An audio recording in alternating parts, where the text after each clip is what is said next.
Welcome everyone to another live stream Tuesday. Sorry I had to reschedule from last week's because I wasn't feeling too good with a really bad migraine, but that's all gone now. And today we are talking about lucky colors for 2021. And in fact, if you're watching this as a replay in the future and it's 2022 or 2025, this will, the general gist of this will still be true. So I decided to do this topic because every year, every year, without fail, and I watch my Google keywords, right? I watch the keywords, and every year the keyword of lucky color for whatever year it was is usually one of the most searched keywords in the world when it comes to Feng Shui. And I wanted to talk about that because those of you who know me, those of you who've learned Flying Star Feng Shui either through me or through other schools know that there is no one single lucky color for the year. There's no one single color for everyone. There's not even one single color for people of the same astrological animal sign. Okay? As much as the world wants Chinese astrology, or as much as the world wants Feng Shui to be simple, that everything can be painted with like a big brush stroke,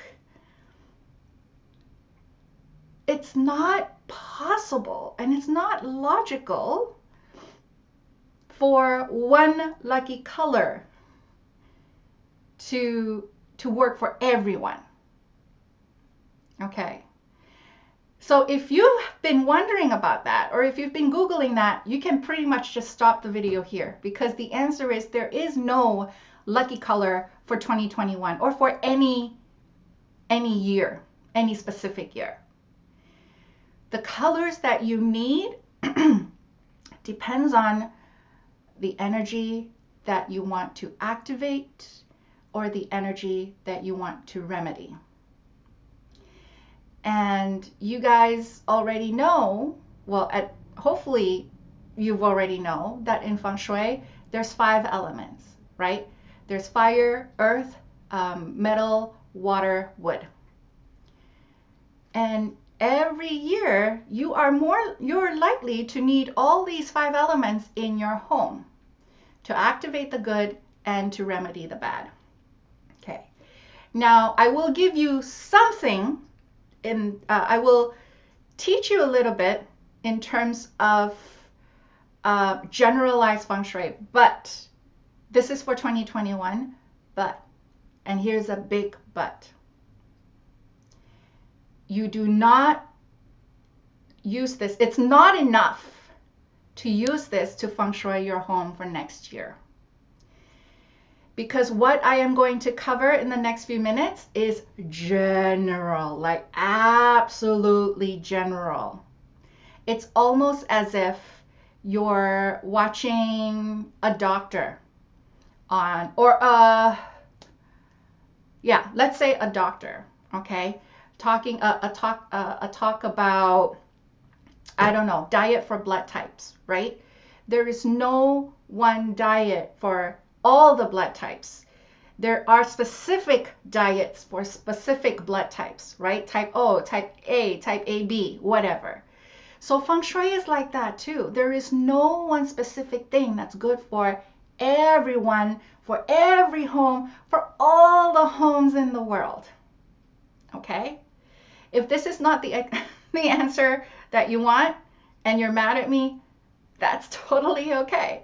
It's not because I don't want to give you the answer. It's because you really have to sit down, look at your layout, look at the period of your house, look at the facing of your home, and then you decide how to deal with the energy for the year and what kind of element you need for that. Okay. So, Oh, the light I have in front of me is actually really bright. It's giving me a headache right now. But I wanted to show you guys. How do I do this now?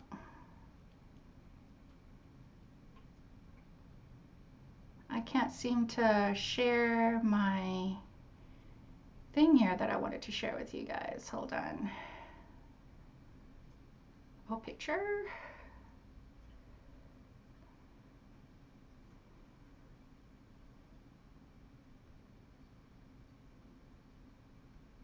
Okay, let me know if you guys are seeing this one. You see this? Over on this side, okay? I guess I'll sit this side so you can see me. All right, so this is the energy for the year of 2021, okay?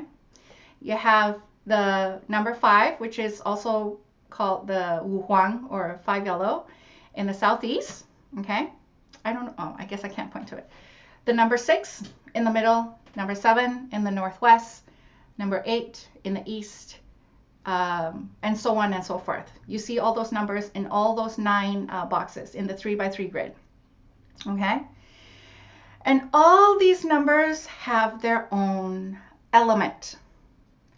If you want to do DIY Feng Shui at your own risk, and I have to say this is at your own risk,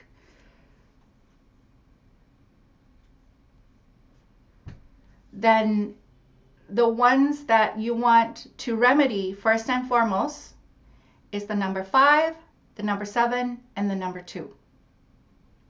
Okay? For those of you guys who are trained under me, we deal with number 2 a little bit differently for those, but for the rest of you who don't have that background, the training background, the number 5, the number 7, and the number 2. Okay? What are the elements? I'm just going to lump in 5 and the 2 together. What are the elements for number 5 and the number 2? For those of you who are familiar with flying stars.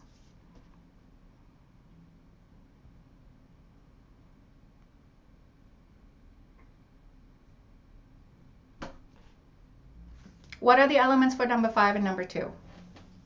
They're earth. Okay. And considering, well, these are considered negative. And the element that weakens, earth element, is metal. So the general idea is to remedy the number 5 and the number 2 with metal. However, there are certain situations where too much metal will in fact trigger other situations.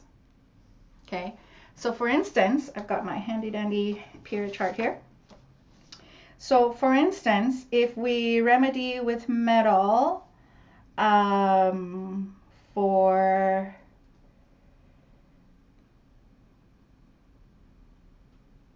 period 8 facing east 1, for instance. Okay, the period 8 facing east 1 has water star 7 over there in the southeast. I know this is going to be really confusing for you guys, but this is just how the a proper Feng Shui consultant's eyes look at all these numbers, okay? For a house that is period 8, meaning they moved into the house after 2004, and it's facing east 1, not just east, but east 1, the first 15 degrees of east, okay? For period 8 facing east 1, for instance, they have the water star number 7 there. So if you put more metal, because you're thinking, oh, number 5 is in the southeast, I have to put more metal there. But if you put too much metal, you're actually going to trigger financial blockages. So what you think is a remedy can actually activate certain things, okay? Thus not giving you the results that you seek, okay? The other thing is look at number 3 in the southwest, okay? All those generalized Feng Shui articles out there in books, online, they tell you, okay, to remedy number 3 in the Southwest, you put more fire. You put more reds, you put more yellows, oranges. But if you're period 8 and you're facing Southwest 1, for instance. So again, if you moved in after 2004 and your house is facing Southwest 1, again, the first 15 degrees of Southwest 1, and in your head, oh, the number 3 is in the Southwest, which is a wood element. And to weaken the wood, you use fire. And just by looking at the general idea, you're like, oh, okay, let me DIY this. Let me put more fire in the Southwest corner. But so more fire in the Southwest would have worked for almost everyone except for houses of certain periods and certain facings. So if you put more fire and you happen to be put more fire in the Southwest and you happen to be period 8 Southwest 1 as an example, your remedy actually now will raise an issue in your health and your relationships.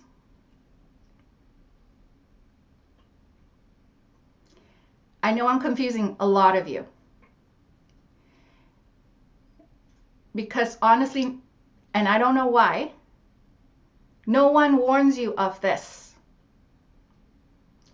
No one warns you about generalized feng shui. In the past few weeks, I've gotten many messages and many emails about people who have done generalized feng shui and got themselves into big trouble because no one warned them. You cannot do your feng shui, your lucky colors for the year. Like for that period 8 Southwest 1, was red the lucky color in the Southwest area? No. Because proper feng shui colors or the elements that you need there, you need to look at so many different factors before landing on, okay, what's the best element, i.e. color being one way of doing it, right? So that's the thing. So people will do their annual feng shui, people will read articles about annual feng shui, or buy books about annual feng shui and look at this chart. They're being fed this chart over here, okay? This chart over here. But they're not really, doesn't really drill down to homes that are specific to your period, specific to your facing. Okay? So is there a lucky color for the year? No. There's not one generalized lucky color for every house, for every person. No such thing. The color or the element that you need for each of your homes, each direction in your home, depends on the period and the facing of your house. That, my friends, unfortunately, is proper feng shui. Okay. So Abby's asking, how do you learn about lucky colors? Well, you can join me in Feng Shui 2021. That's one way. That is the safest way. I know this is a plug, right? But that's only because the way I've built my annual training is really the safest way that I can come up with for people to put in the right colors, to put in the right element in all the directions in their house while still keeping an eye on their permanent energy, which is based on their period and their facing. Okay.